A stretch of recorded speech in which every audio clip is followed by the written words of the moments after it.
మేము 10 ఏళ్ళుగా ధనిక రాష్ట్రంలో చేయని పనులు అప్పుడు తెలంగాణలో గౌరవ ముఖ్యమంత్రి ప్రజాపాలన ద్వారా మంత్రులు సుపరిపాలన అందిస్తున్నారు, అన్ని వర్గాలను కలుపుకోబోతున్నారని చెప్పి ఇలా అసెంబ్లీలో వాళ్ళ అక్కసు వాళ్ళు చెవులలో పూలు చూస్తుంటే మరి ఇప్పటికే తెలంగాణ ప్రజలు మిమ్మల్ని ఇంట్లో కూర్చోబెట్టిరు.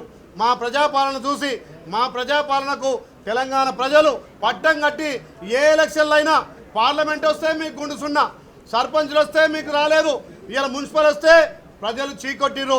మీ హైదరాబాద్లో జరిగినటువంటి కంటోన్మెంట్ కానీ జూబ్లీస్లో మిమ్మల్ని చీకొట్టినా ఇంకా తెలంగాణ ప్రజలను గారడి చేసి మాయ మాటలు చెప్పి 6 గ్యారెంటీలు అంటున్నారు.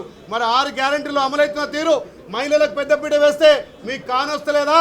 60 రూపాయల బతుకమ్మ చీర ఇచ్చి మహిళలను అగౌరవపరిస్తే గౌరవ ముఖ్యమంత్రి రేవంత్ అన్న ఒక పెద్దన్నగా పెద్ద కొడుకుగా ఇవాళ మహిళలకు ఇందిరమ్మ చీరలు ఇస్తుంటే అవి కట్టుకొని పండుగ వాతావరణం లెక్క ఆ ఇందిరమ్మ చీరలు కట్టుకుంటే ఓర్వలేని మీరు ఇవాళ తెలంగాణలో ఈ బడ్జెట్ విషయంలో మీరు దాన్ని వినడానికి కూడా మీకు ఇష్టం లేదంటే తెలంగాణ ద్రోవులుగా మీరు మిగిలిపోతారు.